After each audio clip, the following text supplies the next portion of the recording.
नमस्कार, मैं हूं सुरेंद्र सिंह। दिल्ली हाई कोर्ट ने दिल्ली के मुख्यमंत्री अरविंद केजरीवाल की उस याचिका को खारिज कर दिया जिसमें उन्होंने आबकारी नीति से जुड़े मनी लॉन्ड्रिंग मामले में अपनी गिरफ्तारी और रिमांड का आदेश को चुनौती दी थी कि ईडी द्वारा केजरीवाल की गिरफ्तारी ही गैर कानूनी है। ईडी ने कानून का उल्लंघन किया है। कोर्ट ने कहा, ईडी के पास केजरीवाल के खिलाफ पर्याप्त सामग्री थी जिसके आधार पर गिरफ्तारी हुई। कोर्ट ने साफ किया कि मौजूदा याचिका बेल के लिए नहीं, उन्हें इस आधार पर छोड़े जाने की मांग के साथ थी कि गिरफ्तारी अवैध है। ईडी द्वारा जमा सामग्री से जाहिर है कि केजरीवाल के संज्ञान में सब कुछ था और उन्होंने साजिश रची। वो आबकारी नीति बनाने, उसमें मोटा पैसा अर्जित करने में शामिल थे। कोर्ट ने माना कि प्रथम दृष्टया अपराध से हुई आय में से 55 करोड़ का इस्तेमाल गोवा चुनाव में आपके प्रचार में किया गया है। अदालत ने कहा कि कानून सभी पर समान रूप से लागू होता है। दो कानून नहीं हो सकते जिसमें एक आम लोगों के लिए हो और दूसरा जांच एजेंसी द्वारा आरोपी बनाए गए मुख्यमंत्री के लिए जो विशेषाधिकार रखते हैं। अरविंद केजरीवाल के वकील मनु सिंघवी ने सुनवाई के दौरान कोर्ट के समक्ष कई बड़े सवाल रखे कि चुनाव की अधिसूचना जारी होने के बाद केजरीवाल की गिरफ्तारी हुई है जिससे इन्हें चुनाव के प्रचार में भाग न ले सकें, इससे इन्हें रोका गया।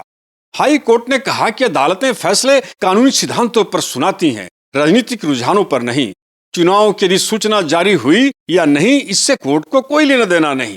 यह मामला केंद्र केजरीवाल के टकराव का नहीं है, केजरीवाल और ईडी के बीच का है। अरविंद केजरीवाल के वकील मनु सिंघवी ने गवाहों यानी अप्रूवर पर भी शंका जताया कि जिस पर हाई कोर्ट ने कहा कि अप्रूवर पर शक कोर्ट पर कलंक लगाने जैसा है, कोर्ट के विश्वसनीयता पर प्रश्न लगाना है।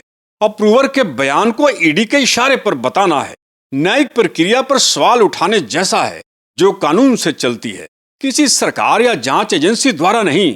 अप्रूवर के बयान जांच एजेंसी नहीं लेती। यह बयान 164 के तहत मजिस्ट्रेट के समक्ष लिए जाते हैं। यह एक न्यायिक प्रक्रिया के तहत है और यह आज की बात नहीं है। यह परंपरा 100 वर्षों से चली आ रही है।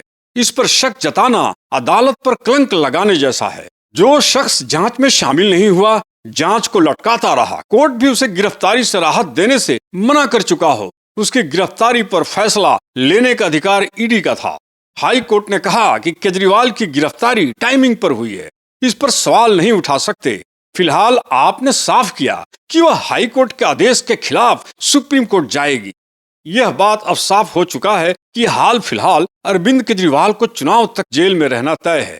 यह केजरीवाल भी जानते हैं। हालांकि हाई कोर्ट पहले ही कह चुका है कि अरविंद केजरीवाल जेल से सरकार चलाएं या इस्तीफा न दें, यह उनकी मर्जी है, यह कोर्ट के अधिकार में नहीं है। अब देखना होगा कि कभी पद की चिंता न जताने वाले आज केजरीवाल के सामने अब मुख्यमंत्री की कुर्सी भी केजरीवाल के कथन को मूलतः जोड़ता है कि इस कुर्सी में ही कुछ गड़बड़ है। केजरीवाल के सामने मुख्यमंत्री पद और इसका इस्तीफा केजरीवाल ही नहीं, पार्टी के शीर्ष नेताओं और पार्टी के दिमाग में भी यह विषय उथल पुथल कर रहा होगा। अब अरविंद केजरीवाल के सामने मुख्यमंत्री पद है, इस्तीफा है, पत्नी सुनीता है, शीश महल का बंगला है, दिल्ली का दिल भी जीतना है और इस मंथन में दिल्ली के एलजी लेफ्टिनेंट गवर्नर भी सामने शनि की तरह खड़े हैं जिनके पास 356 का अधिकार है। मुख्यमंत्री बनाने या बने रहने के निर्णय में कोई दाएं बाएं हुए तो राष्ट्रपति शासन भी लग सकता है। अगर मुख्यमंत्री के पद पर बने रहते हैं या उनकी पत्नी वैकल्पिक मुख्यमंत्री का कार्यभार संभालती हैं, तो करोड़ों का बंगला शीश महल बचा रह सकता है। अन्यथा और कोई दूसरा मुख्यमंत्री बनता है तो ये 60 करोड़ में रीडिजाइन किया हुआ शीश महल अरविंद केजरीवाल के परिवार को खाली करना पड़ सकता है।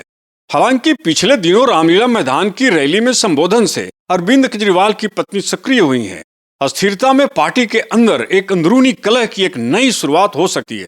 शीर्ष पर बैठे नेताओं में अपने वर्चस्व का एकाधिकार सुलग सकता है। हालांकि पार्टी स्थिरता का दम साधने में कोई कसर नहीं छोड़ेगी, अन्यथा 10 वर्षों का खेल मिट्टी का तेल हो जाएगा। केजरीवाल की सोच यही थी कि दिल्ली का यह मुख्यमंत्री पद का रास्ता तो देश के प्रधानमंत्री बनने की सुरंग तक ले जा सकता है, जो आज इंडिया गठबंधन के नेताओं के लिए दूर की कौड़ी रही है।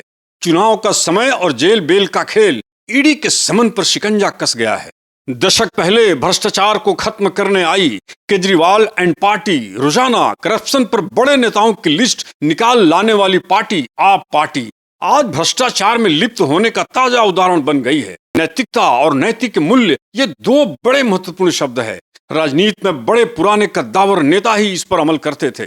नैतिकता और नैतिक मूल्यों में से जो नेता गुजर जाता है वही एक सक्षम नेतृत्व का कुशल नेता होता है, एक मजबूत संगठन और देश तैयार करता है। आज वीडियो में बस इतना ही। मेरा अनुरोध है कि मेरा वीडियो अच्छा लगा हो तो शेयर करें, लाइक करें, सब्सक्राइब करना ना भूलें। धन्यवाद।